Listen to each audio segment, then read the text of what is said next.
वाईट भावना नसते. लहानपण म्हणजे फार निरागस. आपण आपलं लहानपण आठवा, कळते आपल्याला. आपलं कोण, परकं कोण, वाईट काय, चांगलं काय, हे त्याला काही घेणं देणं नसतं. एकदम छान जीवन असतं लहानपणीचं. आणि म्हणून आता बी कधी कधी असं वाटतं बरं का, मी खरं सांगतो, आपलं वय झालं सर्वांचं दादा, आपलं सगळ्यांचं वय झालंय, पण कधी कधी हा प्रपंचाचा ताण, लोकांची बोलणं, संसारातले कष्ट, हे दुःख बघितल्यावर कधी कधी असं वाटतं देवाला विनंती करावी काय. आणि खेळण्यामध्ये आनंदामध्ये जीवन जातं लहानपणा. आणि ज्याच्याकडे लहानपणा आहे त्याच्या जीवनात सुख आहे. आणि ज्याने ज्याने मोठेपणाचा अहंकार घेतला त्याच्या एवढं दुःख कोणाच्याच जीवनात नाही. आई माझ्याकडे लक्ष द्या थोडं. खरं सांगा, लहानपणी आनंद होता का आता आनंद आहे? हो सोनंदकर, आता नाही. बघा कसे तोंड वाकडं करतात लगेच. का? आता जेवढ्या जबाबदाऱ्या आहेत, जेवढं बंधन आहे, आणि सगळ्यात मोठं बंधन माणसाला हे दुःखी करतं हेच की लोक काय म्हणतील. कोण कोण कोण लोक काय म्हणतील. आणि हे लोक कुठं राहतात हेच अजून मला तर भेटले नाही. तुम्हाला भेटले असले तर बघा. मला अजून भेटले नाही, एवढ्या वर्षामध्ये हे लोक भेटलेच नाही मला. तुम्हाला भेटले असले तर तुम्ही मला भेट घालून द्या एकदा. आणि लोक काय म्हणतील, लोक काय म्हणतील, लोक काय म्हणतील, या भावनेमध्ये आपलं जीवन आनंद उपभोगायचं राहून चाललंय आणि आपलं जीवन दुःखामध्ये बरबटून चाललंय महाराज.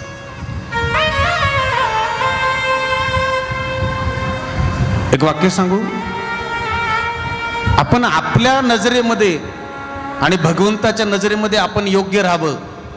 लोकांचं काही घेणं देणं नाही आपल्याला. आपण आपल्या नजरेत चांगलं राहावं मायबाप, आणि भगवंताच्या नजरेत चांगलं राहावं. अजून एक गोष्ट, कोणतंही कर्म करताना, भक्ती असो, परमार्थ असो, संसार असो, करताना लोकांनी चांगलं म्हणावं यासाठी कधीच काही करू नका.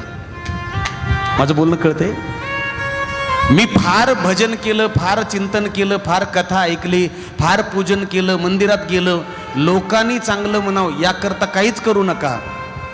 लोक काय आहे, आत्ता तुम्हाला चांगलं म्हणतात, तुम्ही उठून गेलं की लगेच म्हणतात त्याला काय कामधंदा आहे म्हणतात सर. लोक विकत घेताना पेरू विकत घेतात, गोड आहे का विचारतात, आणल्यावर त्याला मीठ लावून खातात. लोकांचं मनावर घेत जाऊ नका. लोकांनी काय म्हणावं हे स्वातंत्र्य लोकांना आहे, पण आपलं जीवन आहे, आपल्याला जगायचंय. लोकांनी चांगलं म्हणावं याकरता काही केल्यापेक्षा भगवंतानी चांगलं म्हणावं याच्यासाठी करत चला. भगवंतानी आपलंसं केलं पाहिजे, भगवंतानी आपल्याला जवळ धरलं पाहिजे, यासाठी जर करत असाल तर एक दिवस भगवंत आपलंसं केल्याशिवाय राहत नाही. रुक्मिणी आईसाहेबांनी बाकी जगताचा विचार केला नाही. मला इकडे कथेकडे यायचं होतं.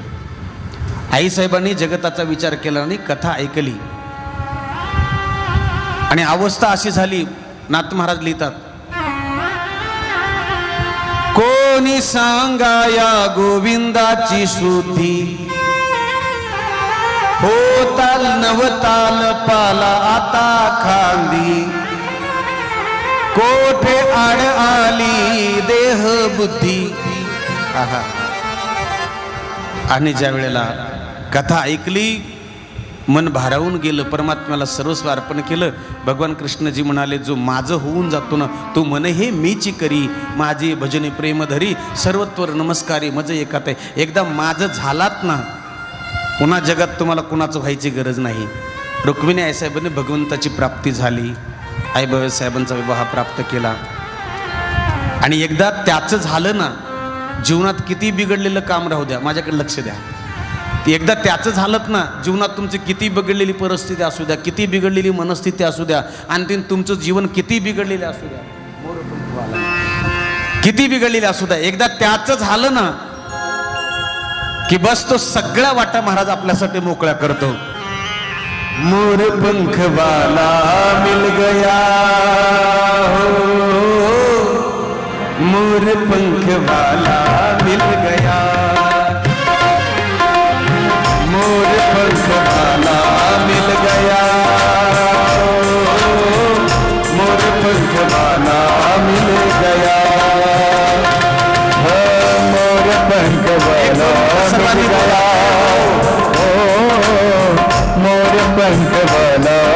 गया मिल गया, मोर पंख वाला मिल गया, ओ मोर पंख वाला मिल गया।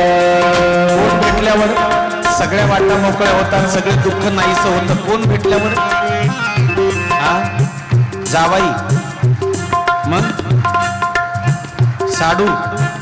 कोण भेटल्यावर सगळं जीवनातलं दुःख जातं? मोर पंख वाला मिल गया,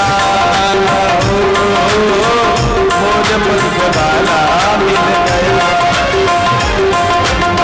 मोर पंख वाला मिल गया, ओ मोर पंख वाला मिल गया। तेरी बिगड़ी बनाएगा,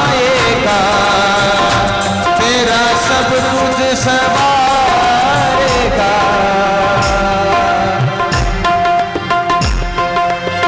मोर पंख वाला मिल गया, मोर पंख वाला मिल गया, ए मोर पंख वाला मिल गया, ओ मोर पंख वाला मिल गया। ते महाभारतामध्ये फार गोड उदाहरण आहे. अर्जुन आणि माझ्याकडे लक्ष द्या, दुर्योधन हे दोघंही कृष्णाकडे गेले. कोणाकडे? कृष्णाकडे गेले. भगवंत झोपलेले होते. दुर्योधन आला तो भगवंताच्या उशाला बसला. ऐका बरं का, माणसाचं जीवन हे समोरच्याला आपलं जीवन काय आहे, आपण काय आहोत हे सांगायची गरज पडत नाही. लक्षात येतंय? आपलं जीवन सगळं हे आपल्या फेसवरती सगळं दिसतंय. आपलं हे काय आहे? फेस आहे ना, याच्यावरती काय होतं? सगळं दिसतंय. अर्जुन आला आणि पायाजवळ बसला. दुर्योधन आला तो डोक्यावर जवळ बसला. भगवंत उठले. उठल्या उठल्या पहिलं लक्ष गेलं अर्जुनाकडे आणि भगवंत म्हणाले, अर्जुन क्या प्रभू, अरे कब आए हो? थोडं नॉर्मल बी करा थोडा. अर्जुन म्हणाला, प्रभू बस आत्ताच आलो. आणि दुर्योधन उठला, देवा मी पहिला आलो.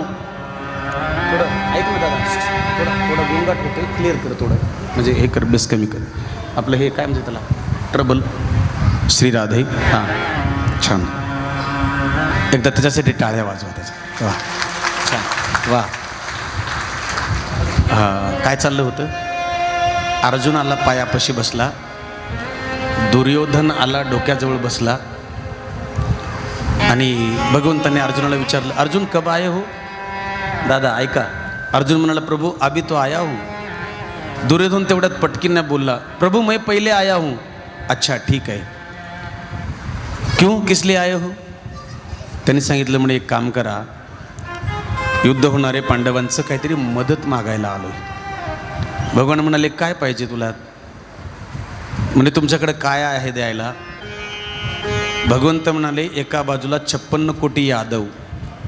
लक्षात ठेवा, एका बाजूला सशस्त्र 56 कोटी यादव आणि दुसऱ्या बाजूला मी एकटा, तेही युद्ध करणार नाही.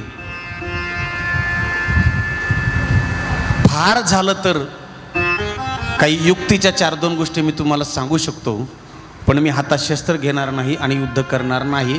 एका बाजूला 56 कोटी यादव, एका बाजूला मी. दोन्हीपैकी दुर्योधना काय पाहिजे तुला सांग.